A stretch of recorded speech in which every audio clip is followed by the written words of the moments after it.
everyone, it's your girl Taz, and I'm back once again, but this time with the review. Today I'm talking about Pretty Little Liars, The Perfectionist. Now, if you've been a Pretty Little Liars fan since the very beginning, then kudos to you. And if you're also watching the spin-off series The Perfectionists, then again, kudos to you for sticking with it. However, if you're new to the Pretty Little Liars franchise, then welcome. We're glad to have you. Now, first episode starts off with Allison arriving in Beacon Heights because she got a job as a TA at Beacon Heights University. Now, I've read the books, The Perfectionists, so there are a few differences from the show and the books. For instance, Beacon Heights is a high school in the books, and in the show it's a university. Also, the character Dylan is a girl in the books and not a guy, but you know what? I'm okay with the changes. Also, we still got Nolan Hotchkiss.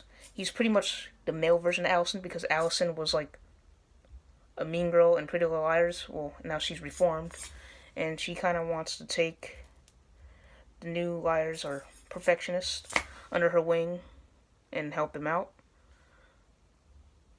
And let's see what else. So she arrives in Beacon Heights, and Mona is there too. She arrives.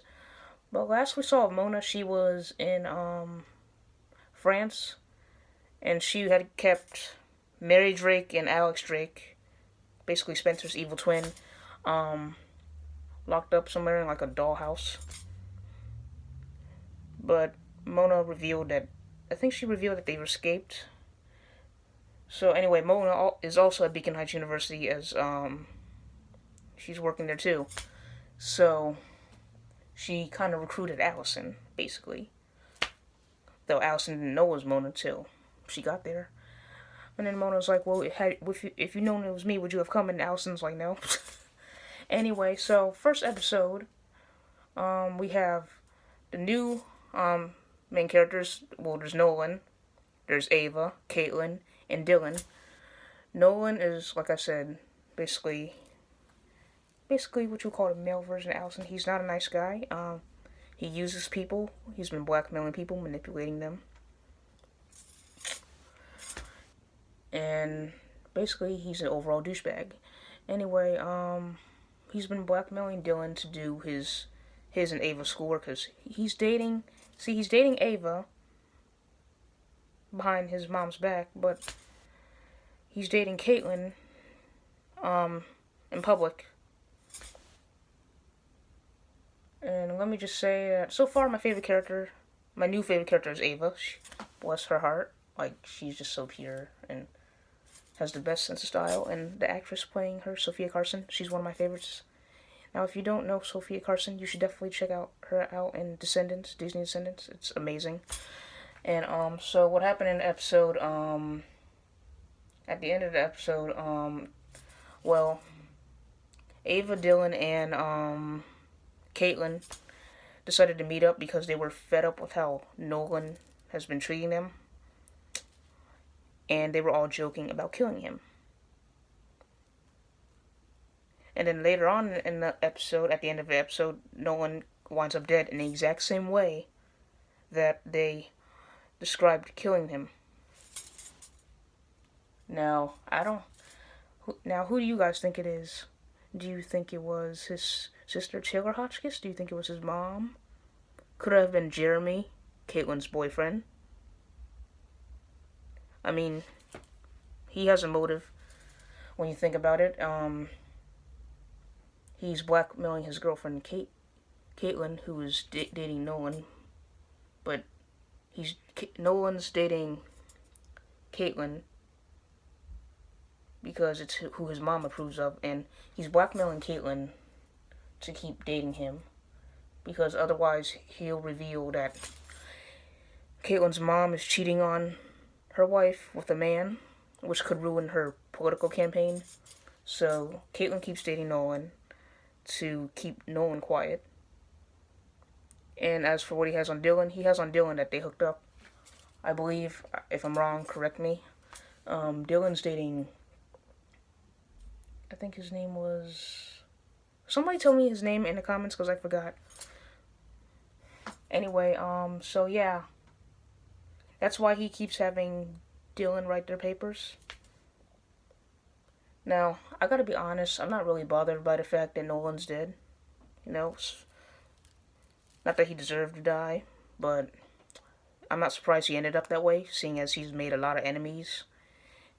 And he was a dangerous guy.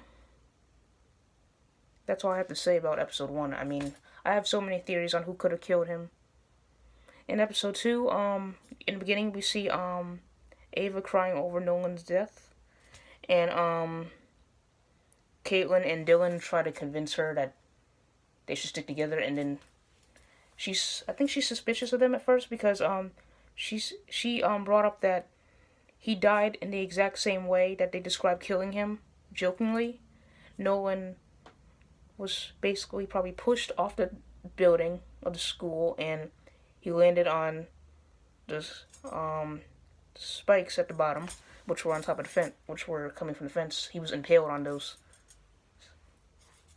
and that which was the exact same way that they described killing him. So it makes them wonder, well, who was watching them when they were having this conversation? Like, because they had this conversation in the woods in the middle of nowhere, so that means that somebody followed them out there. And I love how Allison wants to help them figure out who it is, and then Allison gets this text message from Nolan that, well, the text was sent yesterday, but she didn't get it till the next day, which said, "Meet me on the roof," and then, which is suspicious because it makes it look like Allison killed him. Well, obviously we know Allison didn't kill Nolan, but she did ask Mona if she did it, and of course Mona's like, "What kind of person do you think I am?" And Allison's like, "Well, because if any of you have seen Pretty Little Liars, you know that Allison and Mona have a history. Like, Mona was bullied by Allison. Like, she was Allison. Like I said, Allison was the mean girl, and when Allison died, Mona became Rosewood's it girl, along with her best friend Hannah.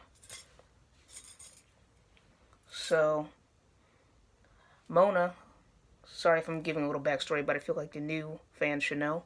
So, yeah, Mona basically became friends with Hannah, who was BFFs with Allison, along with the other liars, Spencer, Aria, and Emily.